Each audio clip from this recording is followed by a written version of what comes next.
ఇక్కడ ఈరోజు మనము ఆరాధనలో రాజుల గురించి, రాజు యొక్క ప్రవర్తన గురించి చూసాం కదా. ఆ రాజుల్లో కొన్ని తప్పిదాలు, ఆ రాజుల్లో కొన్ని లోపాలు ఉంటాయి. కొంతమంది రాజులు దేవుణ్ణి అనుసరించి నడిచిన రాజులు కూడా ఉన్నారు. అయితే దావీదు విషయంలో మనం కానీ చూస్తే, దావీదు ఆయన రాజు అయినప్పటికీ, చక్రవర్తిగా చేసినప్పటికీ, ఆ రాజు ఒక రాజును చూస్తా ఉన్నాడు అన్నమాట. ఆ రాజు ఎవరంటే పరలోకపు రాజును చూస్తున్నాడు ఆయన. అందుకనే 145వ కీర్తన రాస్తూ ఆయన ఏం చేస్తున్నాడంటే, చూడండి 145వ కీర్తన మన ధ్యానాంశంలో తీసుకొద్దాం. 145వ కీర్తన 528వ పేజీ నెంబర్ అమ్మా. 145వ కీర్తన. కీర్తనల గ్రంథంలో మనం చూస్తే 150 కీర్తనలు ఉన్నాయా? మొత్తం 150 కీర్తనలు. కానీ అన్ని కీర్తనలకు పైన ఏదో ఒక స్తుతి కీర్తనని, లేకపోతే యాత్రా కీర్తనని, లేకపోతే దైవ ధ్యానానికి సంబంధించిందని ఇట్లా ఉన్నాయి.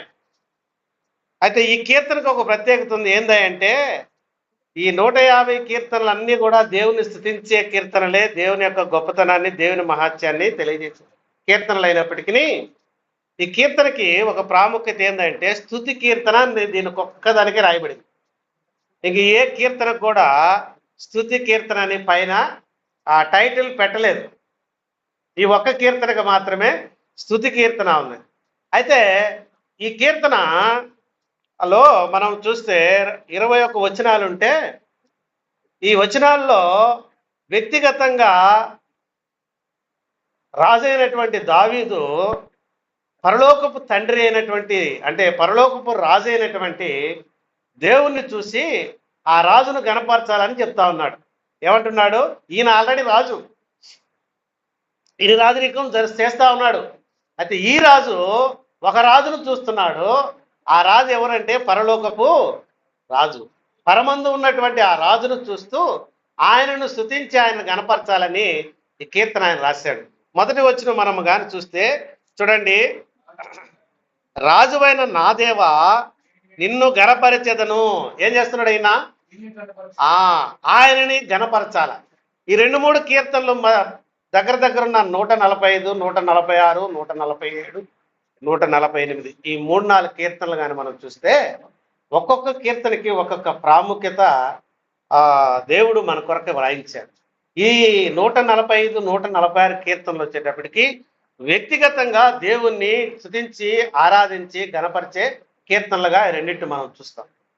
147వ కీర్తన కానీ చూస్తే, దేవుడు తన స్వరక్తమిచ్చి సంపాదించిన తన ప్రజలు ఆయనను స్తుతించలాగన, అంటే ఆయన ఏర్పాటు చేసుకున్న జనాంగము ఆయనను స్తుతించలాగన 147వ కీర్తన రాయబడినట్లుగా. అంటే ఏంటంటే ఈ 2 కీర్తనలకి 147 కీర్తనలో మనం తేడా ఏంటంటే, చూడండి 147వ కీర్తన, యెహోవాను స్తుతించుడి, యెహోవాను స్తుతించుడి, మన దేవునికి స్తోత్ర గానము చేయుట మంచిది. మన అంటే ఒకరిది కాదు, ఇది మన అంటే మనమందరము, అంటే తన స్వరక్తమిచ్చి సంపాదించిన తన ప్రజలు, తను ఏర్పాటు చేసుకున్నటువంటి ప్రజలు.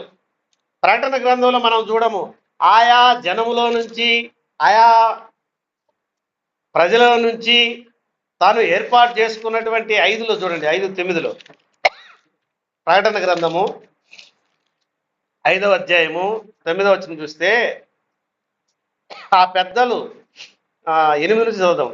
ఆయన దానిని తీసుకున్నప్పుడు ఆ 4 జీవులను, వీణలను, ధూపద్రవ్యముతో నిండిన సువర్ణ పాత్రలు పట్టుకొని ఉన్న ఆ 24 పెద్దలను ఆ గొర్రెపిల్ల ఎదుట సాగిలపడి, ఈ పాత్రలు పరిశుద్ధుల ప్రార్థనలు.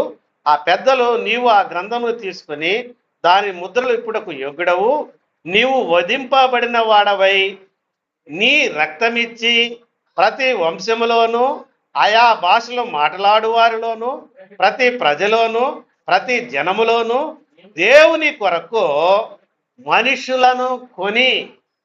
ఇక్కడ ఈ 147 కీర్తన భాగంలో మనం చూస్తే, మన దేవునికి స్తోత్ర గానము చేయుట మంచిది. అంటే ఇక్కడ ఆయా ప్రజలలో నుంచి, ఆయా భాష మాట్లాడలో ఉంచండి, ఆయా జనములో నుంచి దేవుని కొరకు మనుషులను కొని ఎట్లా కొన్నారంట? తన స్వరక్తం ఇచ్చి కొన్నారు సంఘాన్ని. ఆయన విలువ పెట్టి కొన్నాడు. మనం కొన్ని ఆస్తిపాస్తులను మన డబ్బులు పెట్టి కొంటాం. కానీ ఆయన సంపాదించిన ఈ స్వాస్థ్యం మనల్ని ఎలా కొన్నాడంటే తన స్వరక్తం ఇచ్చి సంపాదించినాడు. కొని ఏం చేయాలంట? మనల్ని ఒక రాజ్యంగాను, దేవునికి ఒక రాజ్యముగాను, యాజకులుగాను చేసి వారు భూలోకమందు ఏలుదురను కొత్త పాట పాడాలి. ఇక్కడ స్తోత్ర గానము చేస్తూ ఉన్నాం. అర్థమైందా?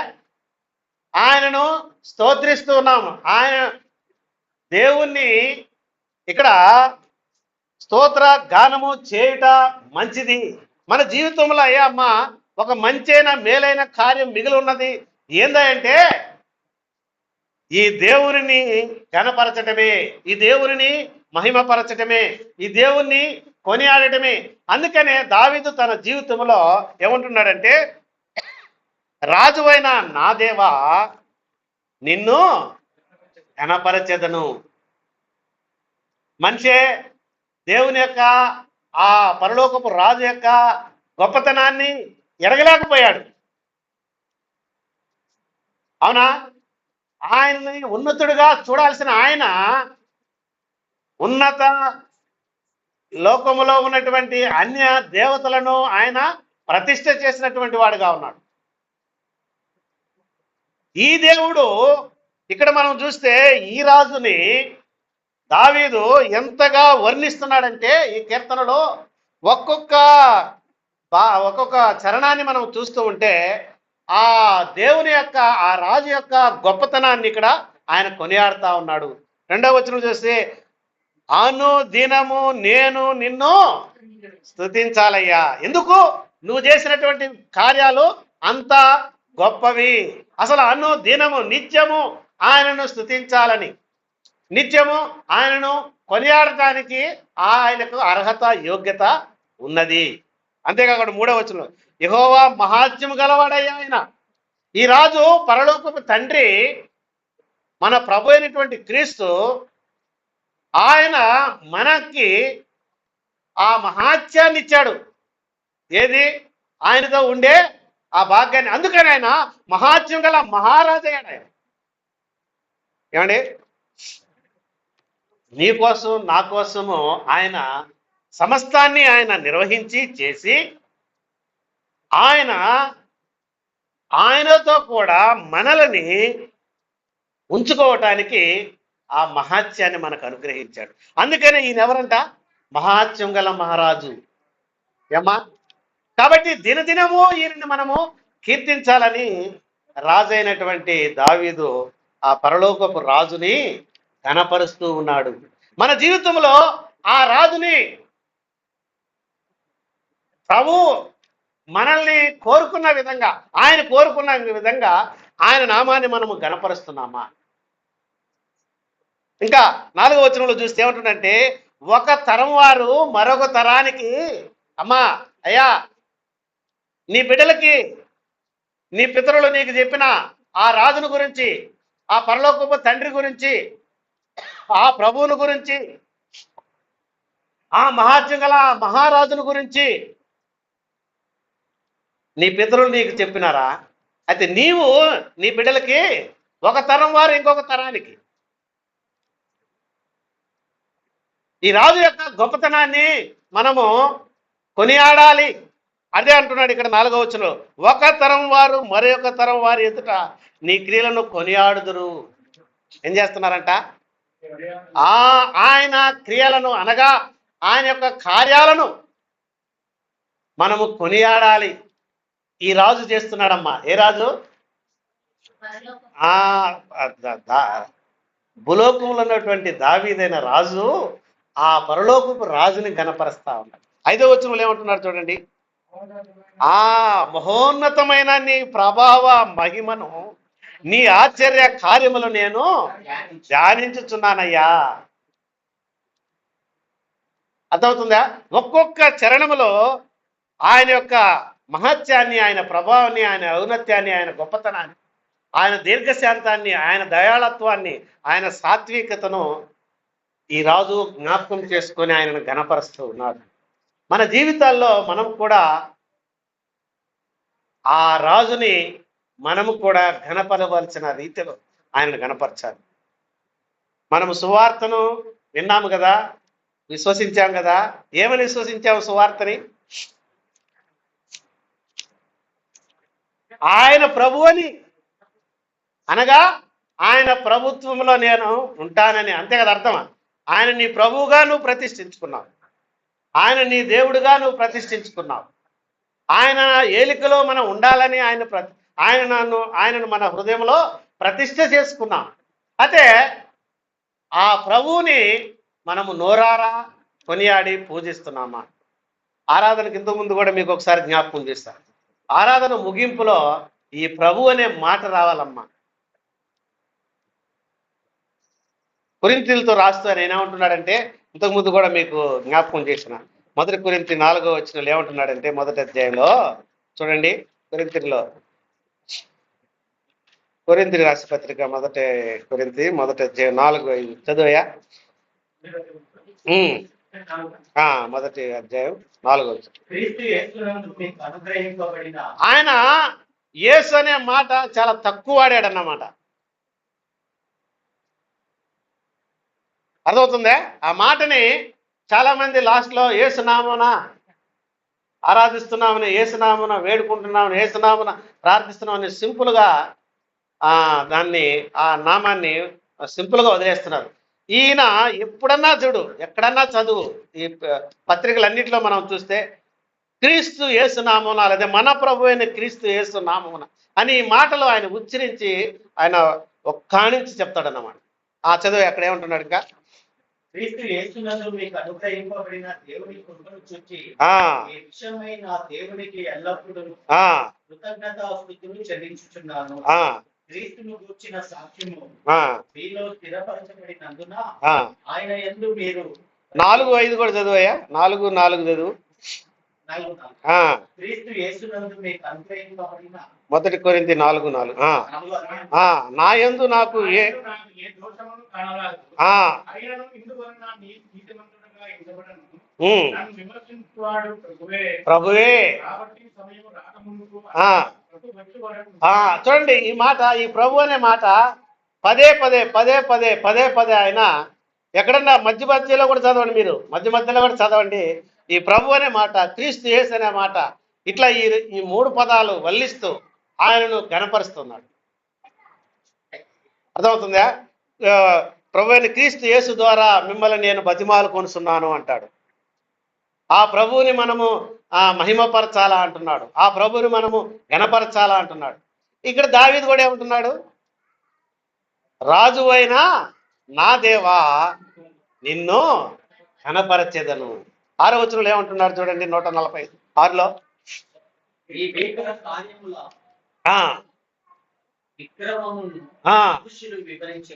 ఏమండి? ఆయన భీకరమైన కార్యాలు, ఆ విక్రమమును అంటే దాని యొక్క ప్రత్యేకతలను, దాంట్లో ఉన్నటువంటి గొప్పతనాన్ని, ఆ ప్రభువు చేసినటువంటి కార్యాల యొక్క విక్రమముని మనము ఘనపరిచే వారముగా ఉండాలి. ఆ మహత్యాన్ని మనము కొనియాడే వారముగా ఉండాలి. ఆ మహత్యాన్ని మనము ఘనపరిచే వారముగా ఉండాలి. అయినా రాజులకు రాజని, ప్రభువులకు ప్రభు అని, ఆయన కృపా సత్య సంపూర్ణుడని, శరీరధారిగా ఆ యొక్క తండ్రి యొక్క చిత్తాన్ని భూలోకములో నెరవేర్చడానికి మానవ రూపిగా వచ్చిన మన ప్రభు అయిన క్రీస్తు యేసు అని ఆయనను మనము ఘనపరచవలసినటువంటి వారముగా ఉండాలి. ఆ మహాత్మ్యం గల ఆ మహారాజుని మనము కొనియాడవలసినటువంటి వారం ఉన్నాడు. మనిషి తన జీవితంలో దేవునికి ఇవ్వవలసిన స్థానాన్ని ఆయన ఏం చేయలేకపోయినాడు, ఇవ్వలేకపోయాడు. ఆయనను కృప కలిగిన దేవుడు, దీర్ఘశాంతము కలిగిన దేవుడు, దయా దాక్షిణము కలిగినటువంటి దేవుడు, కృప కనికరిగములైనటువంటి దేవుడు తనని వదిలి పెట్టలేదు. తన తర్వాత వచ్చిన తన కుమారుడు కూడా అదే చెడు నడత నడిచినాడంట. మనిషి తర్వాత వచ్చిన ఆమోన్ రాజు తండ్రి నడకలేనే నడిచాడు ఆయన కూడా. అర్థమవుతుందండి. తర్వాత వచ్చినటువంటి ఓషియా ఆయన ఏం చేస్తున్నాడు? తన పితరుడైనటువంటి తన పితరుడైన దావీదు నడిచిన నడతలో నడిచినట్లుగా మనం చూస్తాం. అర్థమవుతుందండి. ఇక్కడ చూడండి, చెడు కార్యాలు పాప జీవితంలో ఉన్నటువంటి మనిషే ఎన్నేళ్ళు పరిపాలించాడమ్మా?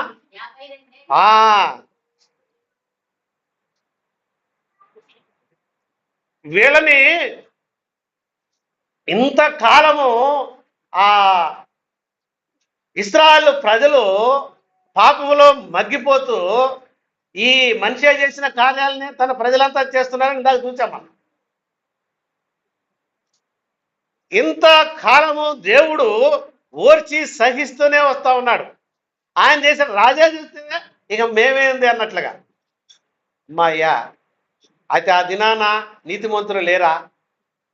ఉండుంటారు.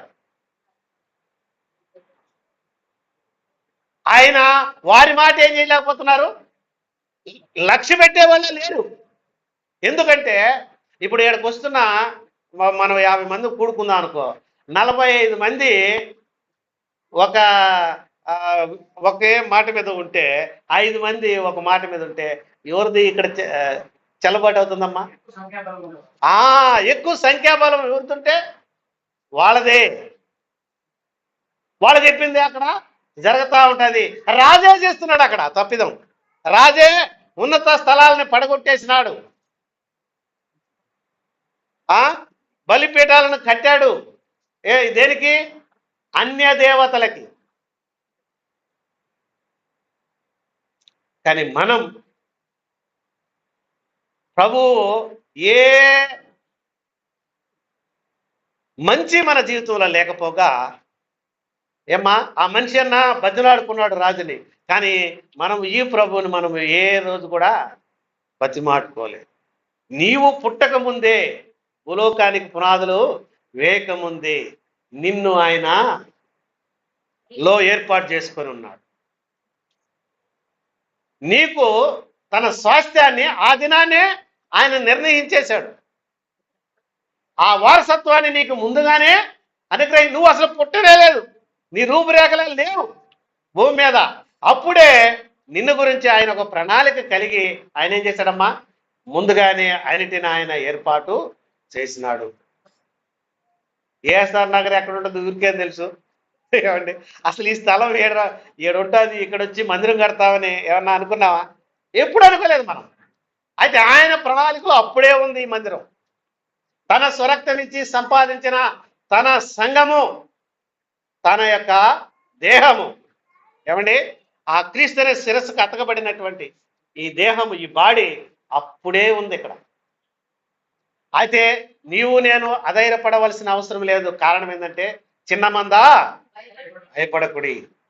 అమ్మా కొద్ది మంది అయినా సరే, ఇందాక అన్న ప్రకటన చేస్తూ ఉన్నాడు, సహోదరుడు వచ్చి రావట్లే. ఒక్కరు రానియండి.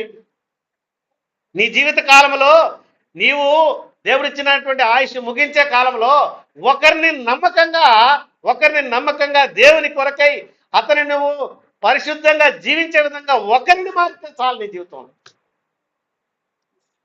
Don't worry. ఏదో జరగబోతుంది, ఏదో చేయాలనుకోవటం, దట్ ఈస్ రాంగ్.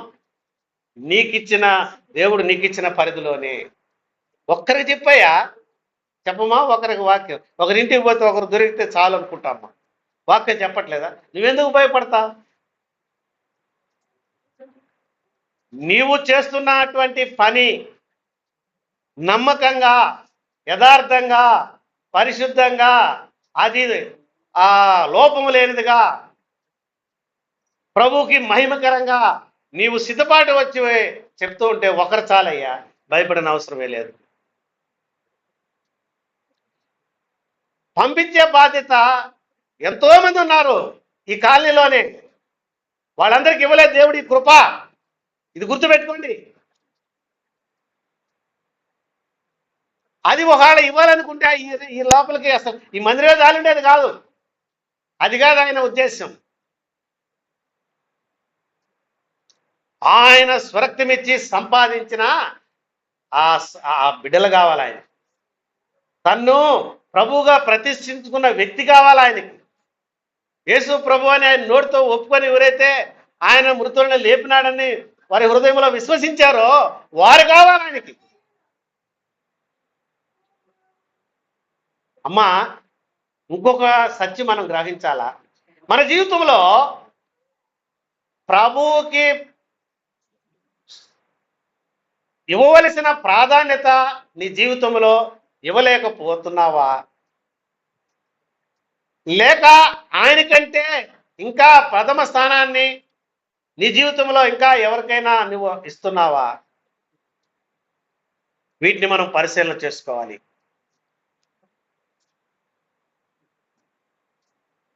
అర్థమవుతుందమ్మా? చెప్పిన మాట అర్థమైందా? నీ జీవితంలో ప్రథమ స్థానాన్ని ప్రభువుకి ఇస్తున్నామా లేదా? First point. రెండవది, ఆ స్థానంలో ఆయనకు బదులుగా ఇంకొకరికి ఎవరికైనా నువ్వు ఆ స్థానాన్ని ఇస్తున్నావా?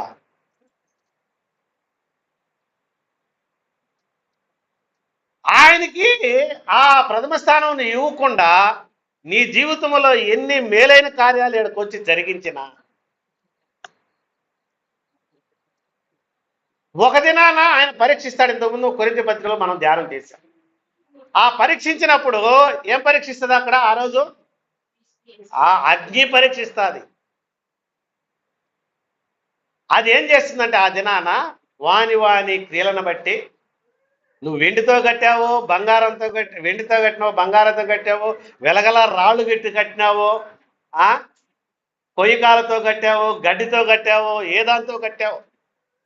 ఒక దినాన ప్రభు పరీక్షించగా ఆ పరీక్షలో నువ్వు నెగ్గలేకపోతే, ఆ పరీక్షలో నువ్వు నెగ్గితే నువ్వు ధన్యుడివి, ధన్యురాలు. అవునా? ఆ పరీక్షలో నువ్వు నెగ్గలేదనుకో, ఏమైనట్టు? అది ఆ దినాన బొగ్గి పాలు బూడిద పాలు అవుతుంది అంటారు కదా. కాలిపోతే ఏమవుతుంది? ఎంత విలువ కలిగిందైనా ఇంకా దానికి ఏముండదు, విలువే ఉండదు. కాబట్టి ప్రభువుకి ఇవ్వవలసినటువంటి ఆ స్థానాన్ని మనం ఆయనకి ఇస్తున్నామా? ఈ రాజు ఇస్తున్నాడు ఇక్కడ. దావీదు అనే రాజు ఆ పరలోకపు రాజుకి ఇవ్వవలసిన ప్రాధాన్యత ఇస్తున్నాడు. 8వ వచనంలో ఏమంటున్నారు చూడండి అక్కడ. 8వ వచనం తొందరగా ముగించేస్తాను. అమ్మా అయ్యా, ఎవరంటీనా? దయాదాక్షిణ్యం కలిగినటువంటి దేవుడినా. ఈ రాజుకి ఎంత దయ కలిగిన దేవుడు ఆయన, ఎంత కృప కలిగిన దేవుడు, దయాదాక్షిణ్యములు కలిగినటువంటి దేవుడు ఆయన. కృపా సత్య సంపూర్ణుడని మనం చూస్తున్నాం ఈ రాజు. ఇది కీర్తన రాసిన రాజైన దావీదు గ్రహిస్తూ ఉన్నాడు. మనము దాన్ని గ్రహిస్తున్నామా లేదా? కింద ఇంకేమంటున్నాడయ్యా? ఏ అమ్మా, నీ ఎడలా నా ఎడలా ఆయన మనం ఇంకా తన యొక్క క్రీస్తు కలిగినటువంటి ఆ సంపూర్ణత మన జీవితాల్లో ఏర్పడలాగున ఆయన ఏం చేస్తున్నాడంటే ఇంకా ఆయన రాకడను మనకి ఆలస్యం చేస్తుంది. ఆయన దీర్ఘశాంతాన్ని మన కొరకు ఆయన వహిస్తూ ఉన్నాడు.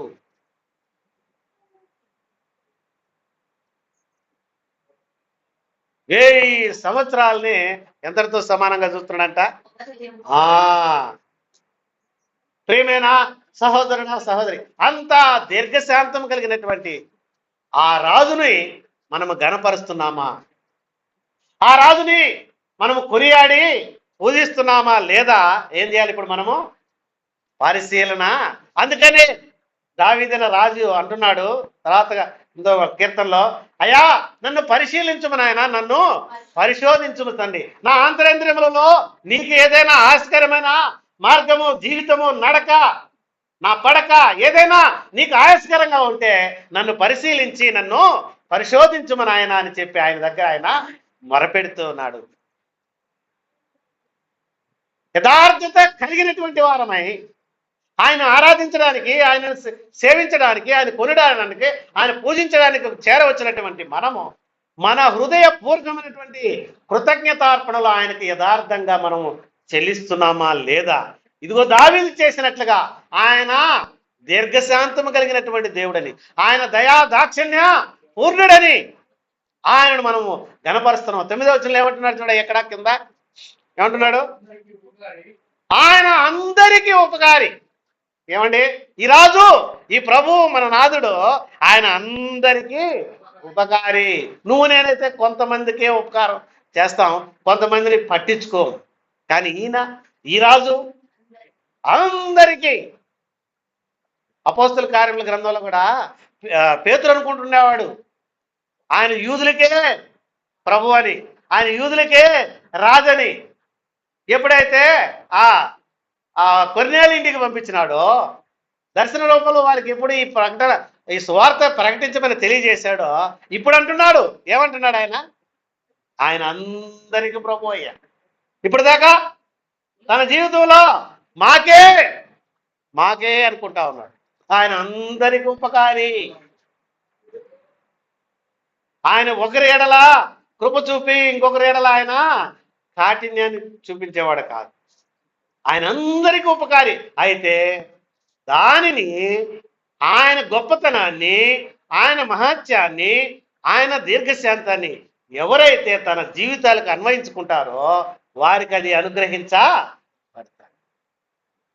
ఆయన నా ప్రభు అని నీలో ఆయన ప్రతిష్ఠించుకుంటే ఆయన నీ ఎడల ఆయన ఉపకారి అవుతాడు. నీవు ప్రతిష్ఠించుకోలేదు, ఆయన మాటకు లోబడలేదు, ఆయన మాటకు విధేయత చూపలేదు, ఇప్పుడు ఏమైపోయినట్టమ్మా? అది నీకు వర్తించదు. అన్న చాలాసార్లు చెప్పాడు, ఎవరైనా అప్పుగానుంటే ప్రభుత్వం ప్రకటన చేసిందంటే అప్పు కొట్టేయించుకోవాలని ప్రకటన చేసినప్పుడు మీకు అది వర్తిస్తుంది, రుణం కొట్టేస్తుంది ప్రభుత్వాన్ని. అయితే అది చెల్లుబాటు ఎప్పుడు వస్తుందంటే బ్యాంక్ కాడికి వెళ్ళి ఏం చేయాలా? నీ యొక్క పాస్బుక్ ఎత్తుకోపోయి, అయ్యా ఇదిగో ప్రభుత్వం ప్రకటన చేసింది, నేను ఇదిగో ఈ ₹1,00,000 దీన్ని కొట్టేసినట్టు నాకు ముద్రేసిస్తే అప్పుడు నువ్వు లేనట్లు లెక్క. కాబట్టి అది ఎప్పుడు మనకి అన్వయించబడుతుందంటే నీవు దానిని నీ హృదయానికి అన్వయించుకున్నప్పుడు. 11వ వచనంలో అంటున్నాడు, చూడయా ముగించేస్తా త్వరగా. ఏమంటున్నాడు? ఏమమ్మా, ఈ రాజు యొక్క రాజ్యము ఎట్లా ఉంటుందంట? మహోన్నత ప్రభావము కలిగిన రాజ్యం ఇది. ఆకలి దప్పులు లేని రాజ్యం అమ్మా ఇది. అక్కడ శాంతి సమాధానములు ఉండే రాజ్యం అది. ఆయన నీతి సూర్యుడిగా ఉన్నటువంటి రాజ్యం ఇది. ఏమమ్మా, ఆయన రాజ్యము మహోన్నత ప్రభావము గల ఆయన బలమును నరులకు తెలియజేయటకై. ఇంకా కింద చూస్తే 12, నీ భక్తులు నీ రాజ్య ప్రభావం గురించి చెప్పుకుందరు, నీ శౌర్యమును గురించి పలుకుదురు. ఆయన యొక్క శౌర్యం, ఆయన యొక్క బాహు బలము ఐగుప్తు నుంచి ఇశ్రాయేలు ప్రజలను ఈ పాలు తేళ్లు ప్రపంచ దేశానికి తీసుకురావటానికి వాళ్ళ బలం ఏమైనా ఉపయోగపడిందయ్యా? వాళ్ళ శౌర్యం ఏమైనా ఉపయోగపడిందా? ఏమ్మా, వాళ్ళకున్నటువంటి ఆ బల శౌర్యాన్ని బట్టి వాళ్ళు పాలు తేనెలు ప్రపంచ దేశానికి నడవలేదు. కేవలము ఆయన కృప ద్వారానే, కేవలము ఆయన దయా దాక్షిణ్యం ద్వారానే వారి చెప్పుల వారు తెగిపోలేదు, వారు వేసుకున్న బట్టలు తాతగిలలేదండి. కేవలము ఆయన బల శౌర్యమును బట్టి. మార్గ మధ్యలో ఎన్నో యుద్ధాలు చేశారు వాళ్ళు, ఎంతో మంది రాజులను వారు జయించినారు. కేవలం ఈ రాజు బల శౌర్యాన్ని బట్టే వారు జయం పొందినారమ్మా. కాబట్టి నా జీవితంలో ఆ ప్రభువుని నీ రాజుగా, నీ ప్రభువుగా నువ్వు ప్రతిష్ఠించుకున్నావా లేదా? మనం ఏం చేయాలి? ఇప్పుడు మనల్ని మనము పరిశీలన చేసుకోవాలి. 14 వచనం చూడండి. ఏమండి, నువ్వు ఏ స్థితిలో ఉన్నా సరే, ఈ మనిషి పడిపోయినాడా లేదా? మొరపెడుతున్నాడు, అంగీకరించినాడు ఆయన. నువ్వు ఏ స్థితిలో ఉన్నావమ్మా, ఇక్కడ కూర్చున్నా ఇంకా నీవు ప్రభుకి నీ హృదయాన్ని అప్పగించకుండా నామమాత్రంగా వేషధారణగా ఇంకా నీ జీవితంలో నటనా జీవితం కలిగి ఆయనకి ఇవ్వవలసిన స్థానం నువ్వు ఇంకా ఇవ్వకుండా, అర్థమవుతుందమ్మా? ఆయనకు చెందవలసిన రీతిలో నీ యొక్క హృదయ అర్పణలు ఆయనకు అర్పించకుండా నువ్వు కాలయాపన చేస్తుంటే ఆయన మనల్ని ఉద్ధరించేవాడని, నిన్ను ఆయనతో కూడా ఆ పరలోకములో ఉంచుకోబోతున్నాడు. ఇట్టి నిరీక్షణ కలిగినటువంటి వారమై మన జీవితంలో ఆయనకు చెందవలసిన రీతిగా ఆయనను మనము గణపరచాలి. 14 తర్వాత 15లో చూడండి. సర్వ జీవుల కన్నులు నీ వైపు చూచుచున్నవి. దేవా, రాజువైన నా దేవా, సర్వ శరీరుల కన్నులు నీ వైపే చూస్తున్నాయి. అమ్మా, అది ఎంత బల శౌర్యం కలిగిన రాజైనా సరే, 55 ఏళ్ళ ఆయన పరిపాలించిందా? 55 సంవత్సరాలు పాలించాడు. ఆయన కూడా ఇప్పుడు ఊరు వైపు చూస్తున్నాడు, ఈ రాజు వైపు చూస్తున్నాడమ్మా. ఈ రాజు మరపెట్టుకుంటా ఉన్నాడు. అర్థమవుతుందా? సర్వ జీవుల కన్నులు నీ వైపు చూసుచున్నవి దేవా. ఇంకా 16లో నీవు గుప్పిలి విప్పి ప్రతి జీవి కోరికను తృప్తిపరిచాడా లేదా ఆయన? ఆ మనిషే సంఖ్యల చేత బంధించి ఉంటుండగా ఇంకెవరుదా వాళ్ళు సైన్యాధిపతులు వచ్చే పట్టుకొని పోయి బంధించేశారు. ఆ బంధకాల నుంచి మొరపెట్టగా ఆశ్చర్యకరంగా అతనిని, ఇందాక మనం చూసిన ఆరాధనలో పేతురు పరిస్థితి కూడా అదే. సైనిక వాళ్ళ పోలీసుల మధ్యలో పనుకొని ఉన్నాడు ఆయన, సంఖ్యలతో బీగించబడి. ఆశ్చర్యకరంగా ఏం చేశాడు? అక్కడి నుంచి ఆ చిన్న చెప్తోంది, అడుగో పేతురు వచ్చాడంటే ప్రార్థన ఆసక్తితో ప్రార్థన చేస్తున్న సంఘం ఏమనుకుంటుంది? ఇంకా ఆయన ఎట్టొస్తాడు, మనం చూసాం కదా బేడీలు చేసుకుంది, ఎట్టొస్తాయి. ఆశ్చర్యకరంగా ఆయనని నా జీవితంలో ఆయన ఆశ్చర్యకర కార్యములు చేయగలిగినటువంటి దేవుడని ఆయనకు ఇవ్వవలసిన స్థానాన్ని మనము ఇవ్వవలసిన వారముగా ఉండాలి. చూడండి 19వ వచనం ఏమంటున్నాడు? 19వ వచనంలో ఇది చాలా ప్రాముఖ్యమైన అంశం అమ్మా, నేను ముగ్గు చేస్తున్నా. ఇది మన జీవితంలో కలిగి ఉండాలా? ఏందంట? తన యందు ఆయన యందు మనం ఏముండాలమ్మా? భయభక్తులు కలిగి ఉండాలా. భక్తి ఉంటే ప్రయోజనం లేదు సహోదరుడా, సహోదరి. అందరూ కొందరు లోకంలో బయట వాళ్ళు కూడా భక్తి ఎక్కువైపోయింది. లోకంలో మనకన్నా ఇంకా భక్తి ఎక్కువైపోయింది. నువ్వు రూపాయి ఖర్చు పెడితే వాళ్ళ లక్షలు ఖర్చు పెడతా ఉన్నారు భక్తి కోసం, కానీ దాంట్లో ఏం లేదు. నీవు భయభక్తులు కలిగి ఉండాలా సహోదరి, సహోదరుడా. తన యందు భయభక్తులు గలవారి కోరిక ఆయన నెరవేరుస్తాడమ్మా. ఇది తప్పదు. ఆయన నెరవేరుస్తాడు. ఆయన ఉన్నవాడు అనువాడైన దేవుడు. ఆయన మాట ఇచ్చి తప్పే దేవుడు కానే కాదు. నన్ను నమ్మండి. ఇశ్రాయేలు ప్రజలు చెప్పాడు, మిమ్మల్ని ఆశ్చర్యకరంగా పాలు తేనెలు ప్రవహించే దేశానికి మిమ్మల్ని నడిపిస్తాను. మోషే వాళ్ళకి నాయకుడు పోయి వారు నడిపించు. మోషే తప్పినాడా కానీ ఒక మాట విషయంలో ఆ దేవుడు ఏం చేయలేదు. మాట తప్పనివాడు. తన యందు భయభక్తులు గలవారి కోరిక ఆయన నెరవేర్చేవాడమ్మా. ఇది మనం జ్ఞాపకం చేసుకోవాలా సహోదరి, సహోదరుడా. ఇంకా కింద ఏమంటున్నాడు? వారి మర్ర ఆలకించి వారిని రక్షించే దేవుడు ఆయన. మనిషేను రక్షించినాడు.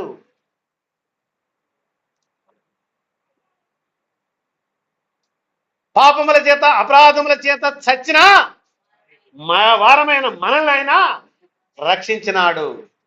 నిత్య నరకాగ్నికి పాత్రులమైన మన జీవితాల్లో ఆయన ఏం చేశాడమ్మ? ఇప్పుడు తప్పించాడు. కింద 20 వచనం, యెహోవా తన్ను ప్రేమించు వారిని అందరినీ అయ్యా. ఆయన ప్రేమ కలిగిన దేవుడు, ఆయన దీర్ఘశాంతం కలిగిన దేవుడు. ఆయన ప్రేమిస్తున్నాడని నువ్వు నమ్మితే నువ్వు ఆయన ప్రేమించు. తన్ను ఏమన్నాడు ఇక్కడ? ప్రేమించు వారిని అందరినీ కాపాడును. అయితే అమ్మా ఇక్కడ అందరు ఉన్నారు, ఈడ కూడా అందరు ఉన్నారు, ఈ పక్క అందరు ఉన్నారు, ఈ పక్క అందరు ఉన్నారు. తన్ను ప్రేమించు వారిని అందరినీ ఆయన ఏం చేస్తున్నాడు? తన యందు భక్తిహీనులందరినీ ఆయన నాశనం చేస్తాడు. బుద్ధిగల కన్నికలారా, ఆయన కొరకు ఎదురు చూస్తున్నారా? బుద్ధి లేని కన్నికలారా, ఆయన కొరకు కాలయాపన చేస్తున్నారా? అంతే కదమ్మా, కాలయాపన చేశారు ఇప్పుడు దాకా వాళ్ళు. 10 మంది కన్నికల్లో అందరూ పోలి ఉన్నారు, కానీ ఇప్పుడు ఏమైపోయింది? వేరు పడిపోయారు. ఆ రాజు వచ్చినప్పుడు, ఆ ప్రాణనాథుడు వచ్చినప్పుడు, ఆ పరలోకపు తండ్రి వచ్చినప్పుడు ఆయన మనల్ని పరిశీలించగా, పరీక్షించగా నీవు నెగ్గినావా లేదా? నెగ్గకపోతే నీ ఇష్టం. అది బండాత్మూర్ రాజరావు ఎక్కువ అంటుంటాడు, నేను చెప్తున్నా సిస్టర్, నేను చెప్తున్నా బ్రదర్, నీ ఇష్టం. ఆయన ఈ మాట చాలా ఎక్కువ సార్లు వాడుతాడు, నీ ఇష్టం, నేను చెప్తున్నా. అది నమ్మితే నమ్ము, లేకపోతే నీ ఇష్టం. అంతే కదమ్మా, లాస్ట్ నీ ఇష్టమే. నువ్వు నమ్ముకుంటే నీ ఇష్టమే, నమ్మకపోయినా నీ ఇష్టమే. అది నమ్మితే ధనుడివి, నమ్మకపోతే. కాబట్టి భక్తిహీనులందరినీ ఆయన నాశనం చేయను. నా నోరు యెహోవాను స్తోత్రము చేయనమ్మా. ఆయనను నోరారా కొనియాడి పూజించాలి. రాజువైన నా దేవా, నేను నిన్ను వినపరచెదను, మహిమపరచెదను. ఈ రాజును మనము కీర్తించి కొనియాడి, ఆ ప్రభు మనకు ఈ లోకానికి వచ్చి ఆయన శరీరధారిగా మన కొరకై తన ప్రాణమును మనకై దారబోచాడమ్మ. ఆయన వెలబెట్టి మనల్ని కొన్నాడు. ఆ పరలోక పట్టణానికి, నిత్య స్వాస్థ్యానికి మనల్ని వారసులుగా, దత్తపుత్రులుగా చేసుకున్నాడు. ఇట్టి కృప నీకు కావాలంటే ఈ రాజు దగ్గరికి నువ్వు రా. ఈ పరలోకపు రాజుని నీవు నీ హృదయంలో ప్రతిష్ఠించుకుంటే నీవు ధనుడివి. నీ ఇష్టం. మేము ముగిచేస్తున్నాం. దైవజనులు వచ్చి ప్రార్థనలు నడిపిస్తారు.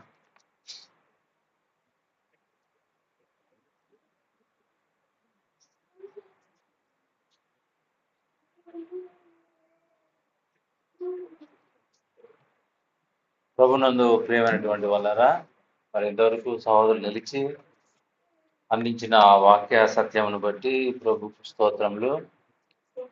దావీదు రాజుగా ఉండి ఆ నిజమైన రాజును ఆయన కొనియాడటం, ఆయన ఆరాధించడం ఇంతవరకు వాక్యం ద్వారా మనం నేర్చుకున్నాం. అవును, మన జీవితాల్లో మనము ప్రభువుగా ఆయనను ఎప్పటికీ సంబోధిస్తూ ఉండాలి. అంటే అర్థం ఏంటంటే, ప్రారంభం నుంచి అంతం వరకు ఆయన నా ప్రభువు అని చెప్పడానికి ఆధారం ఏమిటంటే, ప్రభువు అని మనము ఆయనను ముగిస్తూ ఉండాలి. మంచి క్రొత్త విషయాలను మన ఎదుటికి ప్రభువు తీసుకుని వచ్చినాడు సహోదరుని ద్వారా. అయితే ఈ విషయాలు మీ హృదయాలలో మరి తేటపరచబడేలాగున సంఘము ప్రార్థన చేయాలి. మీ మనోనేత్రాలు వెలిగింపబడ్డాయి కాబట్టి సంఘములో పెద్దలు ఆ వాక్యము వారి జీవితాల్లో మరి అర్థమై ఫలించులాగున ప్రార్థన చేసేటువంటి వారుగా ఉండాలి. కాబట్టి మనం కూడా ప్రభువును మాత్రమే కనపరిచేవారుగా ఉన్నాం. ఆయన యెహోవా అందరికీ ఉపకారం చేసేటువంటి ప్రభువును మనము స్తుతిద్దాం, కనపరుద్దాం. సంఘ అవసరాలను జ్ఞాపకం చేసుకుందామండి. సంఘంలో పరిచర్యలో వాడబడటానికి ప్రార్థన చేయగా కొందరు సహోదరులను ప్రభు మనకు అనుగ్రహించినాడు. అదే సమయంలో చిన్నపిల్లల పరిచర్య మిగిలి ఉన్నది. బయట సువార్తకు వెళ్ళే పరిచర్య మిగిలి ఉన్నది. ఇంతకు ముందు వెళ్ళినట్లుగా మనం వెళ్ళలేకపోతున్నాం. అయినా సహోదరులు ఉత్సాహంతో ముందుకు రావాలని మనవి చేస్తూ ఉన్నాం. మీరు సమయాన్ని కేటాయించుకొని వెళ్ళాలని ఆశపడుతున్నాం. మొన్న మన సహోదరి రమణమ్మ గృహానికి వెళ్ళి మరి నెలకొకసారి అక్కడ కూడిక ఏర్పాటు చేయడానికి ఆలోచన చేసి ఉన్నాం. వాళ్ళు కూడా అందుకు అంగీకరించినారు. అందును బట్టి ప్రభువుకు కృతజ్ఞత చెల్లిస్తున్నాం. ప్రభు ఉచితమైతే ఈ గురువారం అక్కడ ఒక సువార్త కూడికను ఏర్పాటు మనము చేద్దాం. ఒకవేళ నేను రాకపోయినా సహోదరులు నడిపిస్తారు కాబట్టి ఆ గురువారం అక్కడ వాళ్ళ ఇంటి దగ్గర మనము ఆ కూడికను ఏర్పాటు చేద్దాం. అక్కడ చుట్టుపక్కల నుంచి కొందరు వస్తున్నారు, వాళ్ళకు కూడా ఈ సత్యాన్ని మనము తెలియపరుద్దాం. మరి సహోదరుడు ప్రకటించిన రీతిగా సరోజమ్మ వాళ్ళ గృహంలో కూడిక ఉండగా అందరూ రావాలని మనవి చేస్తూ ఉన్నాం. అటు వచ్చే వారానికి భాగ్యమ్మ సిద్ధపడి సంఘాన్ని ఆహ్వానించలాగున బలపడాలని మనవి చేస్తూ ఉన్నాం. మన మధ్యలో ఉన్న సహోదరుడు రాంబాబు అన్న వచ్చి ప్రార్థన చేసి ముగిస్తాడు.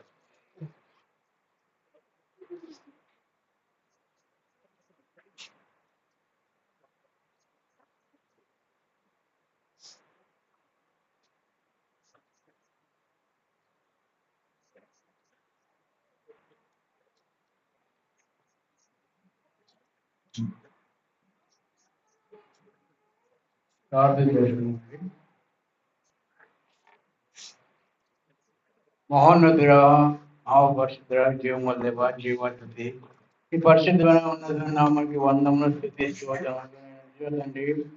మీ దాసులు అందించిన వారికి మీద తండ్రి స్థితి కీర్తనైనా దావీదు మాట తండ్రి దావీదు రాజు అయిన ప్రభుని యేసుక్రీస్తు రాజుని కొరకు దయాలని చెప్పిన మాట నిజ తండ్రి శుద్ధించినాడు.